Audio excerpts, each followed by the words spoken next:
اللہ تعالیٰ نے ہم پر یہ فضل فرمایا ہے کہ ہمیں اللہ نے عظمتوں والے محبوب عطا فرمائے۔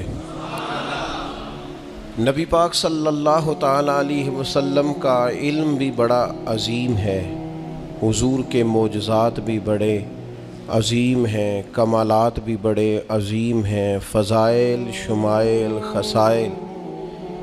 حضور کو اللہ تعالیٰ نے جس زاویے جس سمت سے عطا فرمایا ہے تو عظیم ہی بنایا ہے، لیکن قرآن مجید میں ارشاد فرمایا کہ وَإِنَّكَ لَعَلَىٰ خُلُقٍ عَظِيمٍ، محبوب بے شک آپ کے اخلاق بھی بڑے ہی عظیم ہیں، آپ عظیم خلق پر ہیں، عظیم اخلاق کے مالک ہیں۔ ایک ہوتی ہے خلق، ایک ہوتا ہے خلق۔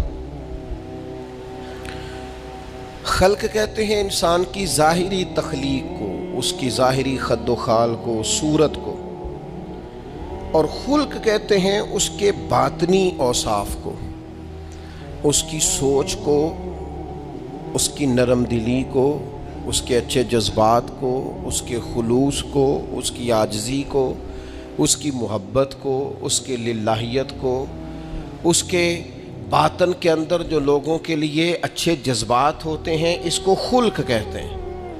اللہ تعالیٰ نے حضور کو جو خلق عطا فرمائے وہ بڑی عظیم عطا فرمائے۔ نبی پاک علیہ الصلاۃ والسلام کے اخلاق کے اندر جو کمالات تھے وہ ذرا انفرادی تھے۔ ہمارا آج جو سب سے بڑا مسئلہ ہے وہ نہ اقتصادی ہے نہ معاشرتی ہے، ہمارا سب سے بڑا مسئلہ اخلاقی مسئلہ ہے۔ قومیں، ملتیں، قبیلے جب اخلاق چھوڑ جاتے ہیں اور جب وزاداری چھوڑ جاتے ہیں اور جب عظمت کردار چھوڑ جاتے ہیں تو وہ خود بخود بیک ہونے لگتے ہیں، وہ پیچھے ہٹنے لگتے ہیں۔ بہت سارے لوگ بام عروج پر ہوتے ہیں، آگے نکلتے ہیں، لیکن اپنی اخلاقی کمزوریوں کی وجہ سے وہ پستیوں کی طرف سفر شروع کر دیتے ہیں۔ انسان کے لیے سب سے زیادہ ضروری یہ ہوتا ہے کہ وہ اخلاقی مضبوطی اپنی طبیعت میں پیدا کرے۔ بہت سارے دوست لوگوں سے پیار کرتے ہیں، لیکن بعد میں جب وہ ان کا اخلاقی رویہ دیکھتے ہیں تو خود بخود پیچھے ہٹ جاتے ہیں۔ ایک ہوتا ہے دوست کا ہونا، احباب کا ہونا، ایک اپنے قریبی لوگ بھی، بہن بھائی بھی اور اولاد بھی انسان کی اخلاقی کمزوریوں کی وجہ سے اس سے پیچھے ہو جاتی ہے۔ جب تک رویے میں، مزاج میں اخلاقی بلندی پائی جاتی ہے، نبی پاک صلی اللہ تعالیٰ علیہ وسلم نے فرمایا تم میں سے بہترین مسلمان وہ ہے جس کے اخلاق زیادہ اچھے ہیں، جس کی عادات زیادہ عمدہ ہیں، جو عظمت کردار کا حامل ہے۔ مزاج میں وفاداری ہونی چاہیے، مزاج میں خیر خواہی ہونی چاہیے۔ انسان بعض لوگوں کے لفظوں میں عاجزی ہوتی ہے، ویسے وہ عاجز نہیں ہوتے، ملتے بھی جھکے ہیں، لیکن ویسے عاجز وہ کہتے ہیں میں نے شیشے میں اتار لیا ہے، میں تیز آدمی ہوں، دیکھا میں نے اس کو بھی قائل کر لیا ہے۔ وہ لفظوں کے لحاظ سے، جھکاؤ کے لحاظ سے عاجز ہوتے ہیں، فی نفس سے ہی عاجز نہیں ہوتے۔ کچھ لوگ جملے کے لحاظ سے، اٹھنے بیٹھنے کے لحاظ سے، آؤ بھگت کے لحاظ سے خدمت گزار ہوتے ہیں، ویسے وہ خدمت گزار نہیں ہوتے۔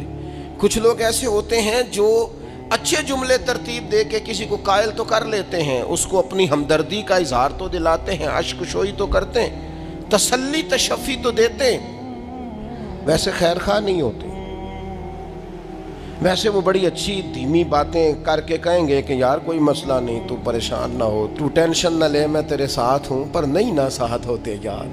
زندگی میں وہ عجیب لمحہ تھا، وہ میرے ساتھ تھا پر میں تنہا تھا، ساتھ ہی تھا بندہ پر میں لوگوں کے ہجوم میں بھی اکیلا ہی تھا۔ اپنے اخلاقی رویے میں، خلق میں، مزاج میں، یعنی ڈھل جائے طبیعت انسان کی، اس کے رویے عمدہ ہو جائیں اور یہ کام کشید نہ کرنا پڑے اسے۔ ہمارے علماء نے لکھا ہے خلق کا معنی یہ ہے کہ اچھے کام کرنے میں تکلیف نہ اٹھانی پڑے، خلق کا معنی یہ ہے کہ اچھے کام خود بخود بندے سے ہونے شروع ہو جائے، وہ خود بخود اچھے کاموں کی طرف اس کی طبیعت مائل ہو جائے، توجہ ہو جائے اس کا مزاج بن جائے۔ یہ کب ہوتا ہے؟ کس وقت ممکن ہوتا ہے؟ جب آپ ہر وقت کی اخلاقی بلندی حاصل کرتے ہیں۔ نبی پاک صلی اللہ تعالیٰ علیہ وآلہ وسلم کا ایک طریقہ تھا کہ حضور کے مزاج میں اخلاق۔ بعض لوگ ایسے ہوتے ہیں جو بعض اوقات ایسی حرکت کرتے ہیں، ہوتے ہیں لوگ جو ایسی حرکت کرتے ہیں کہ سخت رد عمل کی ضرورت ہوتی ہے۔ بندے کا دل کرتا ہے نرا ڈانٹے نہ، ڈنڈا بھی پکڑ لے، کرتے ہیں بعض اوقات بعض دوست ایسے کام۔ اور پھر ایک اور بڑا خطرناک رویہ ہوتا ہے۔ آپ کو پتہ ہے اسلام نے سب سے زیادہ ناپسند کسے کیا؟ غیبت کو۔ آپ کسی کے خلاف، کسی کے قبیلے گھر کے خلاف کسی کونے میں کھڑے ہو کے بات کریں، پہنچانے والے پہنچا دیتے ہیں۔ جو مزے لے کے سنتا ہے وہ مزے لے کے پہنچاتا بھی ہے، یہ پکی بات ہے۔ جس نے آپ کو ٹائم دیا نا سننے کا، وہ باز نہیں آئے گا، وہ پہنچائے گا بھی۔ آپ کی اخلاقی کمزوری نظر آ جائے گی، واضح ہو جائے گی۔ آپ سامنے والے، اچھا کچھ لوگ وفادار ہوتے ہیں، انہیں پتہ چل جاتا ہے بندہ ٹھیک نہیں، لیکن پھر بھی وہ قبول کریں تو اس کا مطلب ہے وہ بندہ اعلیٰ ظرف ہے جس نے رکھا ہوا ہے۔ تو یہ سمجھتا میں چلاک ہوں، میں اپنی تیزی کے ساتھ گزارا کر رہا ہوں، وہ اعلیٰ ظرف ہے جس نے اتنا کچھ پتہ ہونے کے باوجود بھی تیرے لیے کوئی لفظ، وہ بندہ با اخلاق ہے، با مروت ہے، وفادار ہے، وفادار ہے۔ تو میرے عزیز، نبی پاک علیہ الصلوۃ والسلام نے ان اخلاق کی طرف ہماری توجہ دلائی ہے جن میں لوگ بچتے نہیں کہ یہ کام میں نے نہیں کرنا، مجھے کیا لگے، میرا کیا لینا دینا۔ مثلا ایک تاجر تھا حضور کے زمانہ نور میں، وہ پھلوں کی تجارت کرتا تھا، مشکات شریف میں موجود ہے۔ کسی وجہ سے اسے نقصان ہو گیا۔ تو انسان جب تجارتیں کرتا ہے، زندگی گزارتا ہے، تو جہاں اسے نفع ملتے ہیں وہاں کہیں کہیں اسے خسارے بھی ملتے ہیں۔ تو الگ بات ہے کہ ہم صرف نفعوں کے قائل ہوتے ہیں، خساروں کے قائل ہی نہیں ہوتے۔ وہ تاجر تھے، پھلوں کے تاجر تھے، بڑی اچھی تجارت کرتے تھے، کسی وجہ سے نقصان ہو گیا۔ اب وہ حضور کی بارگاہ میں آئے۔ ہمارے ہاں یہ ہوتا ہے کہ لوگ کہتے ہیں میرا کیا لینا دینا، بلکہ اگر کوئی بندہ اس طرح کا مسئلہ حل بھی کرا رہا ہو تو کہنے حضرت صاحب تو آڈا نہیں ہے کام۔ اس تاجر نے اس بارگاہ میں آ کے کہا جہاں جو آ جاتا ہے ہمیشہ بامراد ہی جایا کرتا ہے۔ یا رسول اللہ صلی اللہ تعالی علیہ وسلم، میں پریشان ہو گیا ہوں۔ اور پہلے جب آدمی مالدار ہوتا ہے تو دائیں بائیں رش بھی ہوتا ہے، اور جب اس طرح کے حالات ہو جائیں تو وہ جو بڑے قریبی ہوتے ہیں وہ بھی کئی دفعہ ساتھ چھوڑ جاتے ہیں۔ ساری عمر ہی آٹا گد ہے تے لکھاں کیتے پیڑے، اب وقت آیا ہی تے محمد بخشا کوئی نہیں ہوں بیٹھا نیڑے۔ لوگ نکل جاتے ہیں، کمزور پڑ گیا بندہ بیچارہ۔ حضور کی بارگاہ میں عرض گزار ہوا یا رسول اللہ تکلیف میں ہوں۔ تاجر تھا، پھلوں کی تجارت کرتا تھا اور مشکات میں موجود۔ نبی پاک علیہ السلام نے دعا بھی فرمائی، کرم نوازی فرمائی، رحمت بھی فرمائی، عطائیں بھی فرمائی، لیکن حضور نے نا صحابہ سے فرمایا سارے مل کے اپنے بھائی کی مدد کرو۔ تھوڑے پیسے کسی نے دیے، تھوڑے کسی نے دیے، تھوڑے کسی نے دیے، مل کے۔ اور ایسے لوگوں سے جو لوگ بڑے اس کام کے لیے ہر وقت ذہنی طور پر تیار رہتے تھے، ان لوگوں سے کہا اس کے ساتھ چلو، لیکن اس کا قرضہ ابھی بھی جتنا چڑھ گیا تھا اتنے پیسے جمع نہیں ہوئے تھے۔ اللہ کرے میں آپ کو سمجھاؤں، یہ بھی اخلاقی بلندی والا کام ہے کہ کسی شخص کی کمزوری میں اسے اٹھانا، گرتے ہوئے کو سنبھالنا، پھسلنے والے کو سہارا دینا، بکھرنے والے کو بکھرنے سے بچا لینا، ٹوٹنے والے کو ٹوٹنے سے بچا لینا، پریشان ہو جانے والے کو سمیٹ لینا۔ اللہ کے پیارے رسول صلی اللہ تعالی علیہ وسلم نے فرمایا اپنے بھائی کی مدد کرو۔ لوگوں نے مدد کی، لیکن اس حد تک اس کے پاس پیسے نہ ہوئے جتنا اس کا قرضہ تھا۔ اب حضور نے ان لوگوں کو بلایا جن کے اس نے پیسے دینے تھے، اور پیسے دینے والوں سے کہا کہ اس کے پاس اتنے ہیں، اتنے لے لو، اور چلو تم بھی کچھ نیکی کرو، کچھ لے لو کچھ چھوڑ دو۔ یہ کون کرا رہا ہے؟ رحمت للعالمین نبی۔ اور ہمارا جب کوئی بندہ اس طرح الجھ جاتا ہے پھر تو وہ ساڑھا لگتا ہی کچھ نہیں نا۔ اتنے دنوں تک نہ رشتہ داری ہوتی ہے، نہ دوستی ہوتی ہے، نہ تعلق۔ وہ تیری آنکھ ہو یا سنگ ملامت کی چبھن، کون پہنچا ہے میرے درد کی گہرائی تک؟ دور شہرت میں تو یاروں نے کیا یاد بہت، پر ساتھ آیا نہ کوئی کوچے رسوائی تک۔ جب حالات خراب ہوتے ہیں تو سب سے پہلا کام یہ ہوتا ہے میرا تعلق کوئی نہیں، اور جب ٹھیک ہوتے ہیں تو پھر بڑی لمبی رشتہ داری نکلتی ہے، اوہ ہو کہتے ہیں وہ بڑی دور کے میرے قریبی تعلقات ہیں، بڑا دور کا رشتہ ہے، میرا بڑا قریبی لین دین ہے. تو بڑی عمدگی سے لوگ بڑی دور شہرت میں تو یار ہونے کی یا یاد بہت، پر ساتھ آیا نہ کوئی کوچائے رسوائی تک. جو عرض کرنے جا رہا ہوں اس پر آپ نے زیادہ غور کرنی ہے کہ اگر کوئی آدمی گر رہا ہو تو گرتی دیوار کو دھکا نہیں دینا، اسے سنبھالنا ہے. اس شخص کو وہ یار حالات ہو جاتے ہیں اوپر نیچے، انسان کمزور پڑ جاتے ہیں، راہ چلتے چلتے کئی دفعہ گاڑی کا صرف پیٹرول ہی ختم نہیں ہوتا، جو مفت میں پانی ملتا ہے کئی جگہوں پہ وہ بھی ختم ہو جاتا ہے، اور قریب قریب اس کی بھی کوئی شناخت نہیں ہوتی.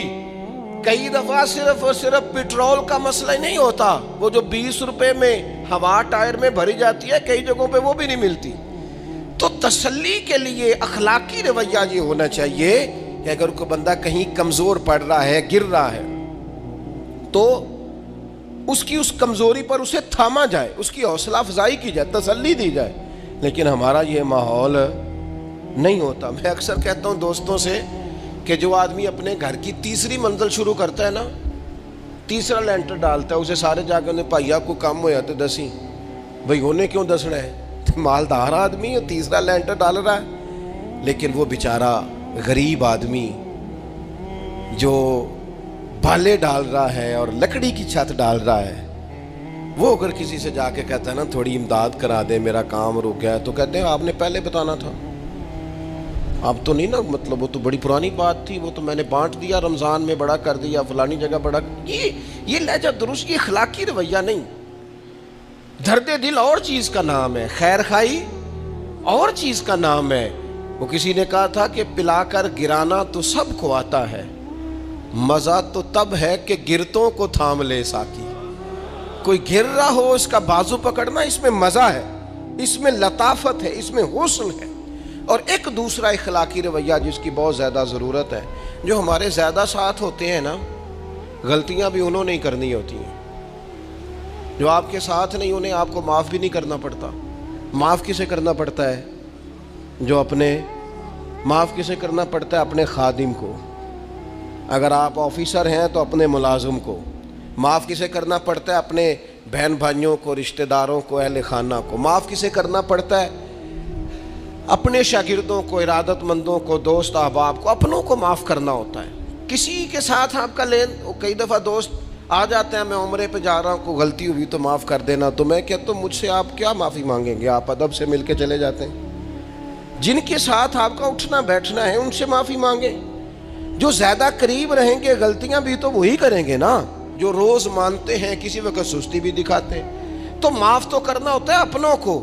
ایک خاص بات کروں آپ سے، بیٹیوں کو معاف نہیں کرنا پڑتا، معاف بہو کو کرنا پڑتا ہے. کر کے تو دیکھو نا یار.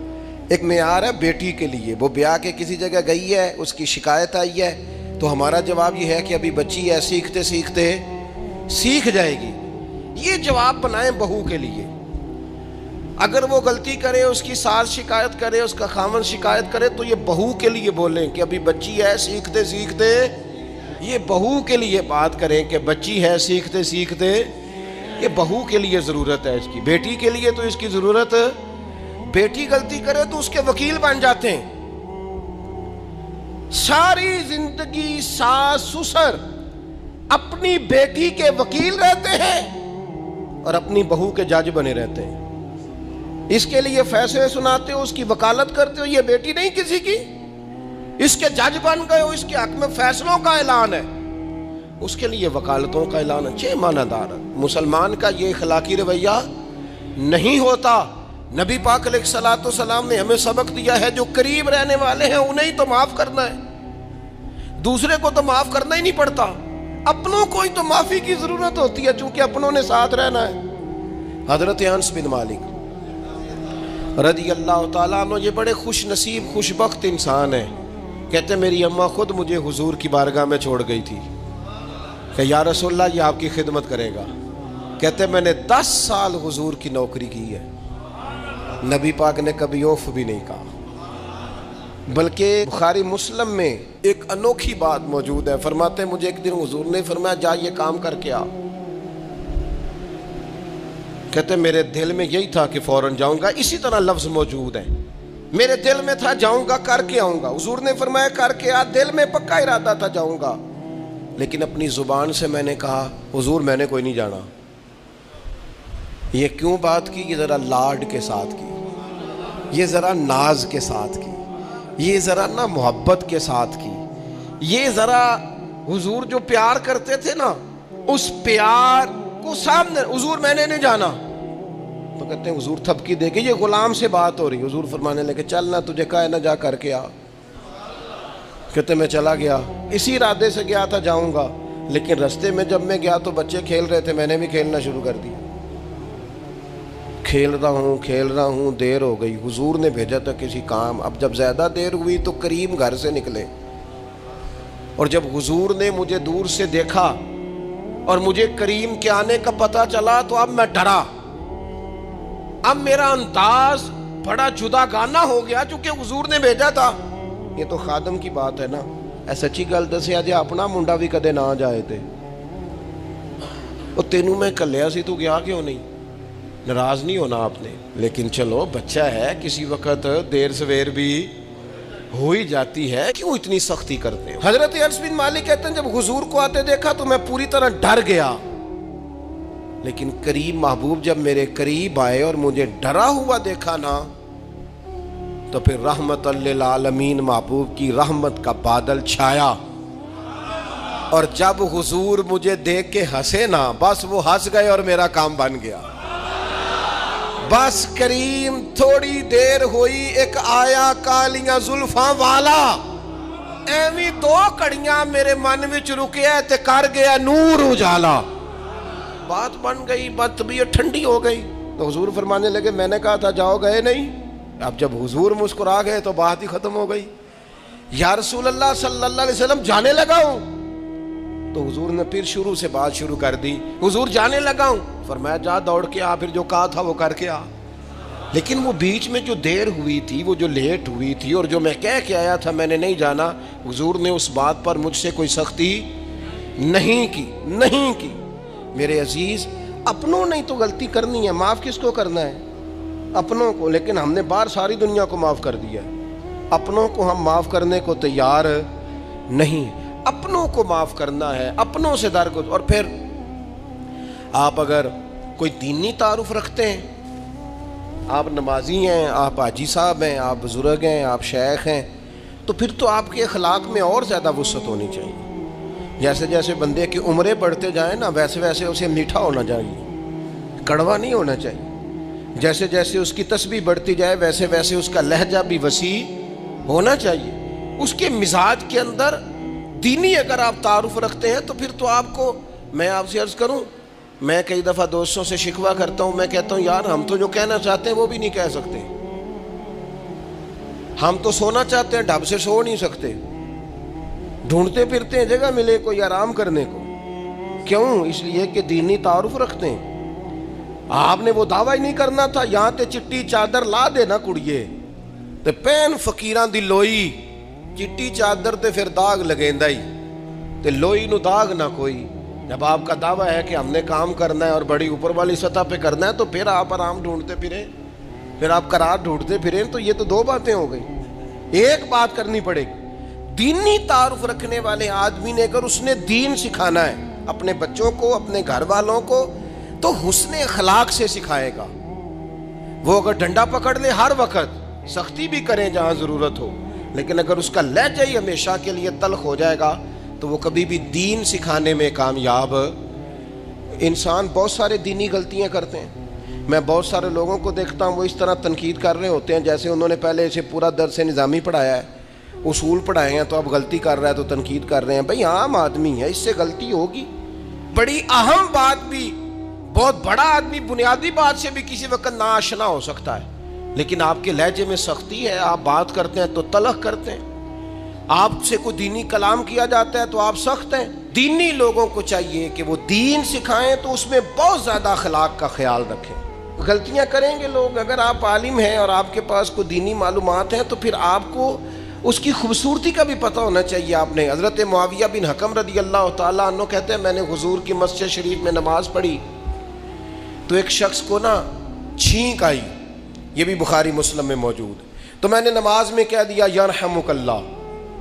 یہ چھینک آنے کا جواب ہوتا ہے, میں نے یہ نماز میں کہہ دیا. تب بہت سارے لوگ مجھے گھورنے لگ گئے,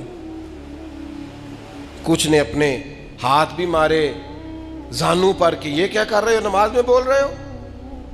فرماتے ہیں نماز مکمل ہوئی اور یہ لفظ ہے حضرت معاویہ بن حکم رضی اللہ تعالیٰ عنہ کے, فرمانے لگے قسم اللہ کی میں نے حضور سے بہتر سمجھانے والا نہ پہلے کبھی دیکھا ہے نہ بعد میں کبھی دیکھا.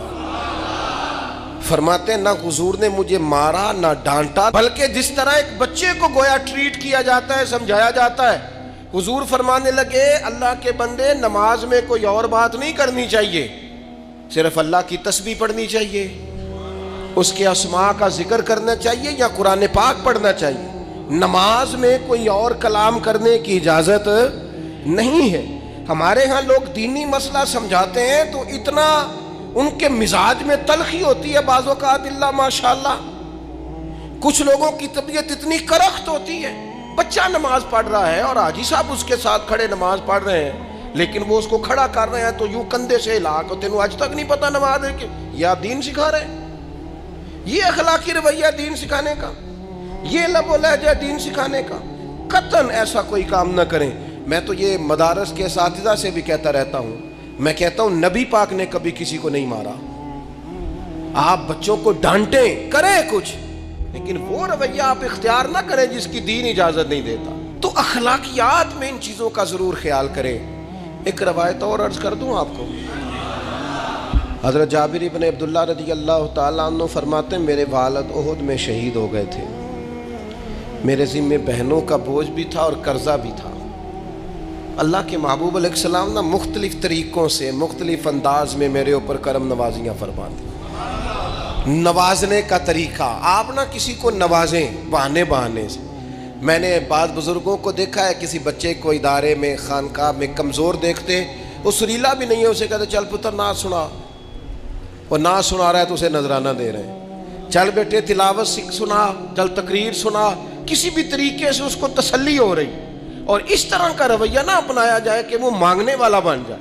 یہ اخلاقی بلندی ہوتی ہے آپ کی کہ آپ کسی شخص کو بہانوں سے نوازیں. اس طرح کا ماحول نہ بنائیں کہ آپ اسے کہیں کہ چونکہ تو کمزور ہے, غریب ہے, فقیر ہے, لہذا تجھے دے رہا ہوں. حضرت جابر ابن عبداللہ فرماتے ہیں, اور یہ بھی آپ کو مسلم شریف میں ملے گا, فرماتے ہیں کہ جنگ میں میں حضور کے ساتھ تھا, میرا اونٹ بڑا کمزور ہو گیا, بیمار ہو گیا, چل نہیں رہا تھا. حضور میرے قریب آئے اور پیچھے آ کے فرمانے لگے اسے بھگاتا کیوں نہیں. میں نے کہا حضور بیمار ہے کیسے بھگاؤں. تو نبی پاک نے نا اونٹ کو ایک درہ لگایا اور گویا پیغمبر اعظم نے حکم دیا, نبی رحمت نے, نبی اکرم نے حکم دیا, فرمایا اونٹ بھاگتا کیوں نہیں. وہ جو سب سے پیچھے تھا وہ سب سے آگے نکل گیا.